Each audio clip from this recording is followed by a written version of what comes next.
So, I have a feeling that this last poem from May 2019 may be just as problematic to read to you in many ways. It's longer than normal, than my normal poems, anachronisms. But I don't know about, having just read the one previous to this, part of the project, obviously I'm very hard on sleeve in a lot of this, and at other times very obscure, but part of the project to me is about that daily writing and posting, which hasn't always been just so immediate as it is, say, today, and probably was when I wrote this stuff back in 2019. But part of the thing has been about to just, it as like a diary, a journal, a blog, a vlog, to present it warts and all with no regrets, and understandably so. Realizing that you're going to screw up and you're going to really say some stupid things, and you're not going to get something out that's going to be always the best possible thing. But this one is called, it's number 2,800 and I think 66, and it's posted again on May 28th, 2019. I call it Teenage Rebellion, my version, and it's got a quote by John Ashbery: "You've fallen, Ruth." John Ashbery. Continuing to be inspired by one of my heroes most high, the fellow who wrote yet another epigraph for me. Also, perhaps because he can no longer explain himself, his poems, and who needs one anyway? An explanation. Furthermore, I would agonize over the possibility I might come across one or two of his lines used by this unknown whomever he may be, some wacky poet out west. Maybe he would be Googling himself, and from such stance find it so utterly distasteful he would then publicly criticize that fact and that poet, and there my work, or also my work. I am being, only somewhat tongue-in-cheek here, as who would not welcome seeing in someone else's work their own words? I think, mostly. There are exceptions I have discovered. And, not of a plagiarized nature, although I am certain that by some people of the pen, hopefully a rare few, seeing their own words in an epigraph, which gave the writer credit, might cause some cringes or occasional downright anger. I can imagine a circumstance or two, that is. But I would by all means be flattered, even if it were in the Joan Rivers / Donald Trump, any news is good news way, and really, would it worry me more if he were alive? I have to admit, I've done this for years, and it never stopped me while he was still here. Yep, this is the stuff I normally worry and not worry about, even though I personally epigraph him in sincere homage to his work and to the creativity I get from it. He made these absolute jam-packed absurdities, and I do take them most often out of whatever context may have been intended. Stupid of most every single reference, perhaps, but they're limitless. And nothing can erase the way his words of a certain order and certain structure might and do inspire me, as they apparently do countless others. It's sad that money remains the problem, which is pessimism I don't like to resort to, but alas, it is in my blood, and I'm much more an optimist than a pessimist. More on that later, but poetry is here to divert, please, to take my mind off the mundanity and yet necessity of cash. To need $400 for a job, for example, seems like what? And yet, that is where I find myself at the moment. And this is not even a fraudulent job. Don't even ask. Or, well, let me just say that I lost my checking account of 13 years or so because of one of those about 2 weeks ago. I was grandfathered into the bank, and now I'm told that they are looking more into a wealth management client base. Not a niche I fit into. This is such a long and complicated problem. I feel that I am obviously the victim here. on the phone. It almost sounds like empathy from the folks whose job it is to tell me, we're sorry, but you'll never have a checking account at this bank again, at this institution again. We most certainly feel for you in this horrible time. We really do. Great timing, too, to expound the situation more for myself than for him. I attempted to speak with one of my close family members recently, reaching out to him first. We had not spoken in around 2 years, ironically during the time when I have been without a home. Okay. I can get a bit bitter at times. Again, more on that later. He's the one member of my immediate family who could easily help me with a week-long loan, the one I need for this new job.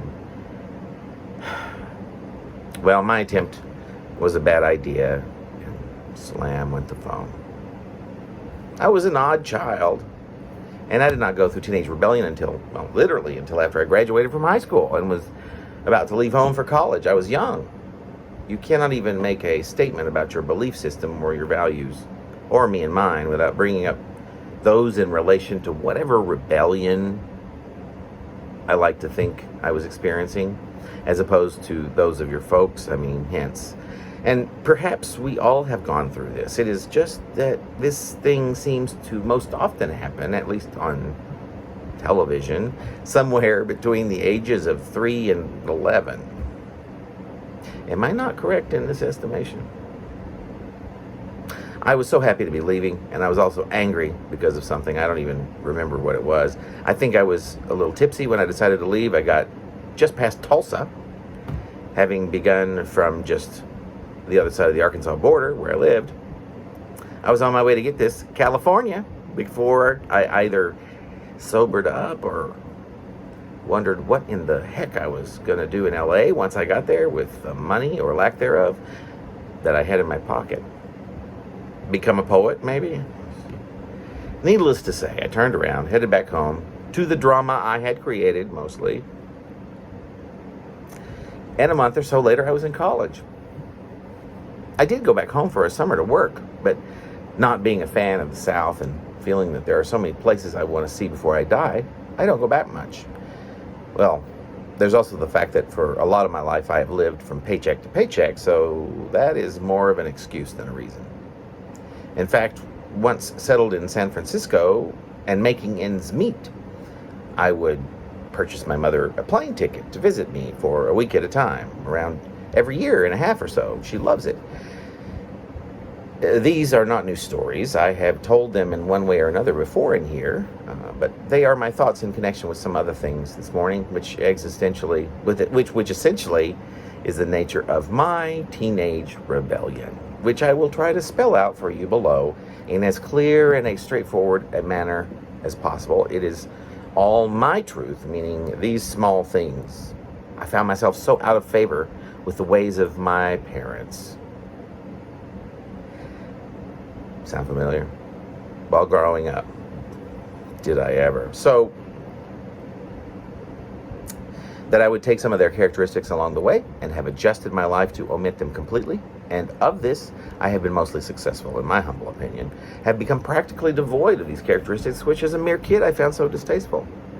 I suppose I'm happy to have gone about this process. It seems natural, and to have done me, well, is that normal?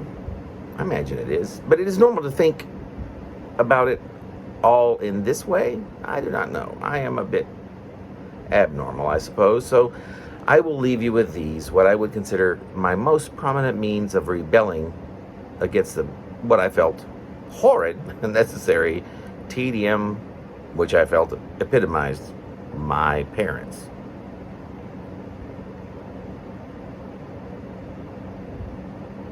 Realizing the ridiculousness of all of that notion. Number one, never let money be an object of obsession. Decrease materialistic impulses as much as possible. Reason. I was witness to a father who was relatively poor, thanks especially to raising 4 kids whom he loved. Yet he was the most materialistic person I have ever known. The torture it seemed to cause him and his desire to have things he could not afford, and also for us to have them, was to be avoided, I thought. 2, racism is pathetic. My father was raised in a suburb of Detroit in which he went from being in the majority, white, when he was quite young, to being a minority in his neighborhood and school by the time he graduated. Apparently, he was bullied by some of the mostly African American kids. The chip would never leave his shoulder. My guess is this played a big part in his staying in Arkansas, in particular, the place where we lived and grew up. I lived and grew up. When he met my mother in what was to have been one of the least diverse counties in existence. Enough said. 3, worry not about your enemies, imagined or real.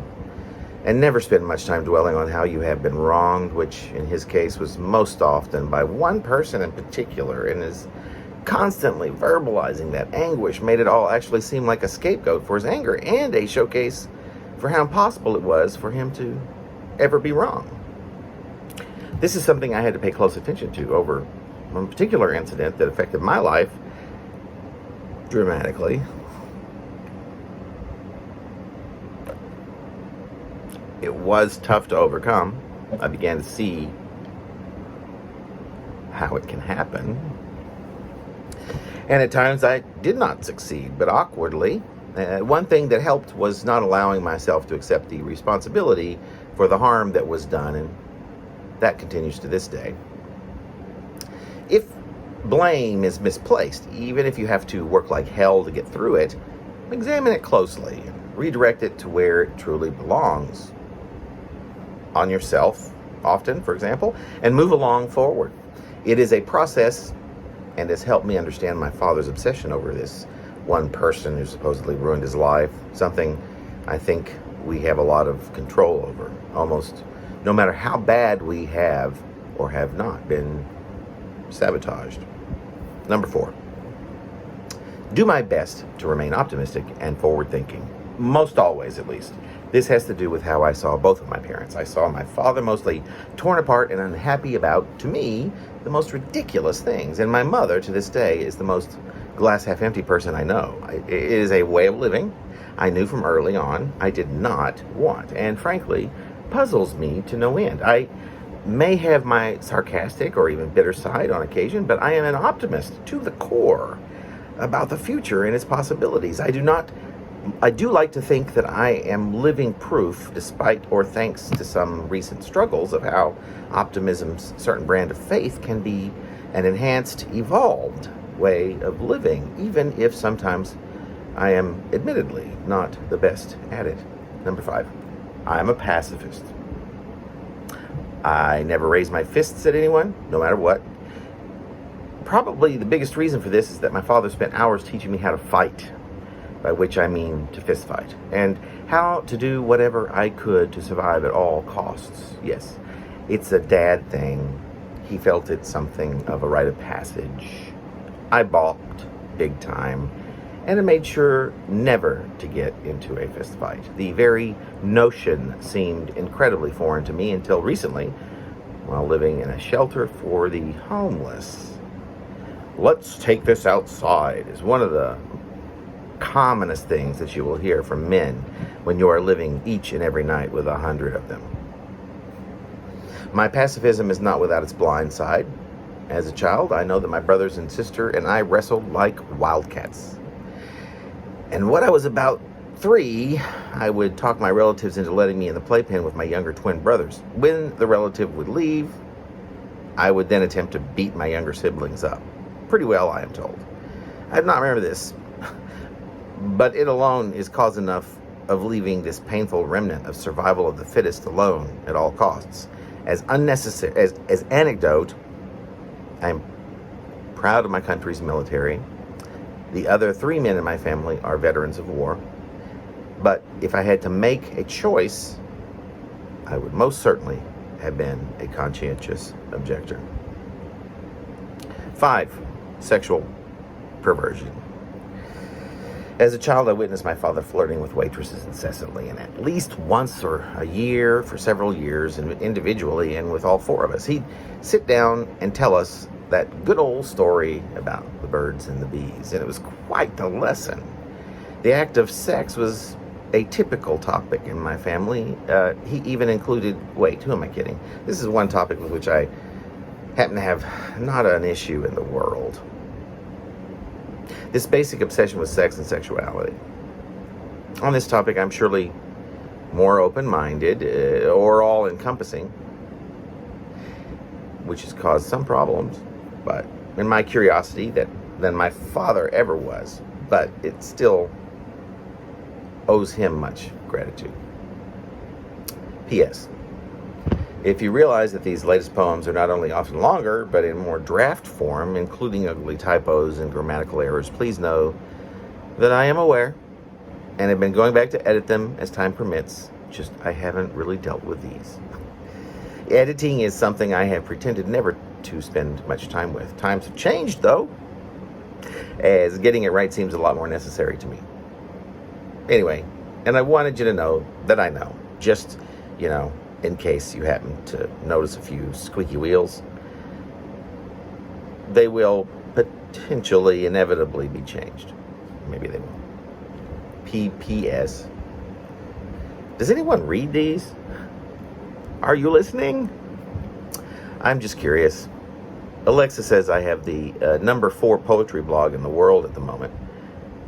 True. But I often get the feeling that her system of ranking is entirely random. A thought I often have about all such ranking systems. And that, ladies and gentlemen, is my long piece that ends May 2019. Thank you very much for listening. I was doing this also in preparation for a job interview I have coming up in about 10-15 minutes, and that's good to get some words going before that. Thanks very much. Have a wonderful day.